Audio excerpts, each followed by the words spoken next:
Hello दोस्तों, सिया गुरुकुल के online platform पर आपका हार्दिक स्वागत है। दोस्तों, सीईटी परीक्षा 2026 का विस्तृत सिलेबस जारी हो चुका है, विज्ञप्ति आ चुकी है और इस सिलेबस के बारे में अपन बात करेंगे। मैं ज़्यादा समय नहीं लूंगा, मैं बहुत ज़्यादा उसके बारे में एक एक पॉइंट के बारे में बात नहीं करूंगा। मैं सिर्फ और सिर्फ बात आपको ये बताने आया हूँ कि इस बार सिलेबस में क्या जोड़ा गया है। हटा दिया गया, अच्छी बात है, उसके ऊपर चर्चा करके फायदा नहीं है। क्या नया जोड़ा है आपके लिए और किस रणनीति के साथ आपको तैयारी करनी चाहिए जिससे कि आप निश्चित रूप से सीईटी परीक्षा में सफल हो सकें। तो देखिए, आपको मैं उन्हीं टॉपिक पर किस सब्जेक्ट में किस टॉपिक के बारे में बात करेंगे, तो देखिए एक एक पॉइंट के बारे में बताता हूं।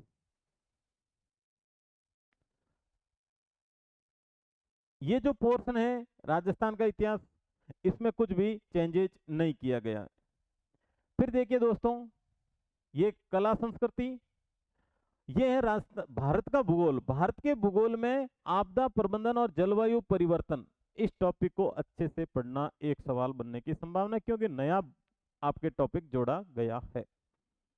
फिर अपन बात करते हैं भारत का, राजस्थान का भूगोल, कोई भी चेंजेज नहीं, ठीक है।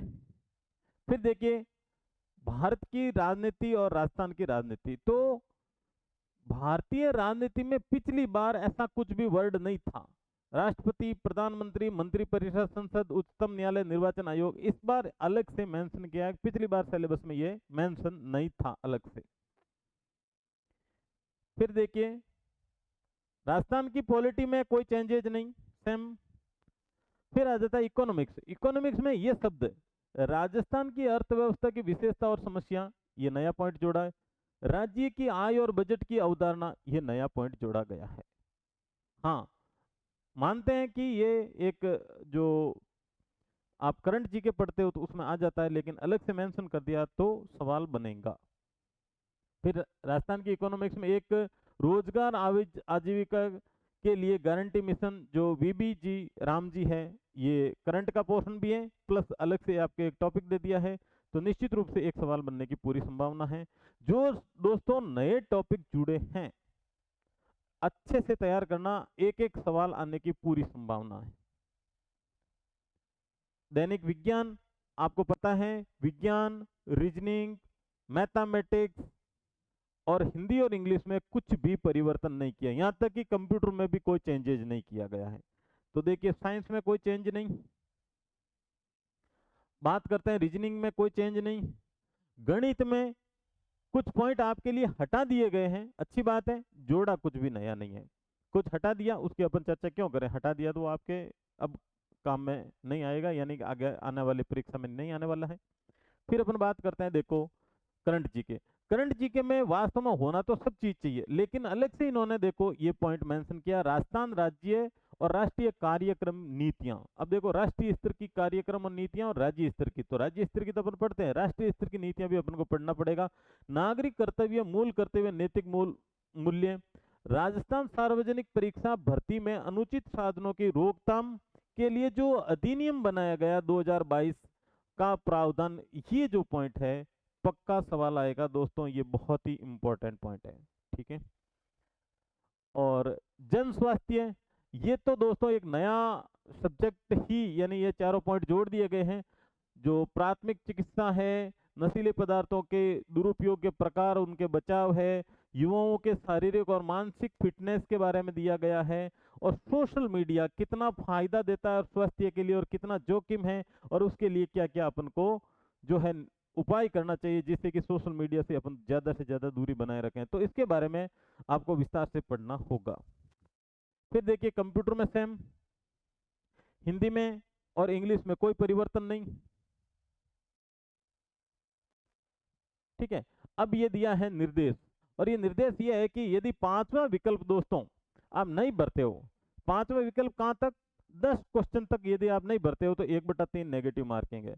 यदि 10% से अधिक पांचवा विकल्प खाली छोड़ देते हो, यानी कि किसी प्रकार का गोला नहीं भरते हो, तो आप अयोग्य घोषित कर दिए जाते हैं।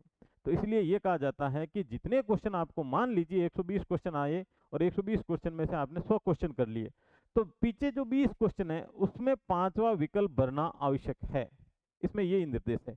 और आपको पांचवा विकल्प भरने के लिए अतिरिक्त समय दिया जाएगा जो कि 10 मिनट का प्रावधान है। तो देखिए इसमें 10 मिनट अतिरिक्त समय दिए जाने का प्रावधान है। और 10% से अधिक प्रश्नों में किन्हीं 5 गोलों में से 11 नहीं भरा जाएगा तो अयोग्य घोषित कर दिया जाएगा। ठीक है, अब देखो संभावित प्रश्न। तो दोस्तों अपन बात करते हैं कि किस किस सब्जेक्ट में कितने क्वेश्चन आ सकते हैं। तो देखो राजस्थान की कला और संस्कृति, इसमें जो है 15 प्लस क्वेश्चन आने की संभावना है। ठीक है, फिर देखिएगा राजस्थान के भूगोल और अर्थव्यवस्था, इसमें 10 प्लस प्रश्न आने की संभावना है। ये जो 8 से 10 क्वेश्चन इसमें आने की संभावना है जो राजस्थान और इंडिया के पॉलिटी, यहां तक कि कई बार 10 से 15 क्वेश्चन आ जाते हैं, 10 क्वेश्चन के अपन मान के चलते हैं। और भारत का भूगोल है, इसमें भी 8 से 10 क्वेश्चन आने की संभावना है। विज्ञान में 20 प्लस क्वेश्चन आएंगे, ये ध्यान रखना, क्योंकि साइंस के सिलेबस में कोई बदलाव नहीं है और पिछली बार भी 20 से ज्यादा क्वेश्चन आए थे, यहां तक कि कई पेपर में 25 तक क्वेश्चन आए थे। करंट जीके अपन मानते हैं 10 प्लस क्वेश्चन आते हैं, ये 20 plus question reasoning plus maths में आ जाएंगे दोस्तों। हिंदी और इंग्लिश में 10 प्लस क्वेश्चन, यहाँ पर भी 10 प्लस क्वेश्चन मान लीजिए। कंप्यूटर में 5 से 8 क्वेश्चन आने की संभावना है। तो इस प्रकार से आपने ये देखा कि जीके का पोर्शन बराबर आधा भाग लेकर चलता है और आधे भाग में दूसरे सब्जेक्ट में रीजनिंग है, मैथमेटिक्स है, साइंस है, करंट जीके है, हिंदी है, इंग्लिश है, कंप्यूटर है, ये सभी अलग सब्जेक्ट लगभग अपने 60 क्वेश्चन का वेटेज रखते हैं। ठीक है दोस्तों, तो आपको अच्छे से एक रणनीति के साथ मेहनत करनी होगी, तब जाकर के आप सफल होंगे।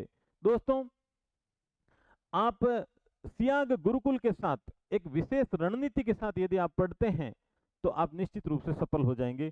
तो सियाग गुरुकुल का अगला वीडियो जो अब अपन एक सिलेबस के अकॉर्डिंग शुरू करने वाले हैं, तो इस वीडियो को आप तक पहुंचेगा। इसके लिए आप दोस्तों सब्सक्राइब कर लो, लाइक का बटन दबा दीजिए, दोस्तों के साथ शेयर करिए। इससे क्या होगा कि आपके पास मेरे अगले वीडियो का नोटिफिकेशन आप तक पहुंच जाएगा। और इन सब से आप वाकिफ हैं, इसलिए ये आप जरूर कर दीजिए, अपने दोस्तों के साथ शेयर कर दीजिए। और एक एक सब्जेक्ट का डिटेल से रणनीति में मैं आपको एक वीडियो लेकर आऊंगा, जिससे कि आपको किस प्रकार से कौन कौन से टॉपिक, कौन कौन से सब्जेक्ट में विस्तार से अध्ययन करना होगा, जिससे कि आप सीईटी परीक्षा में निश्चित रूप से सफल हो सकते हैं। तो आज इतना ही दोस्तों, मस्त रहिए, खुश रहिए, लगातार मेहनत करते रहिए, अध्ययन करते रहिए। Thank you.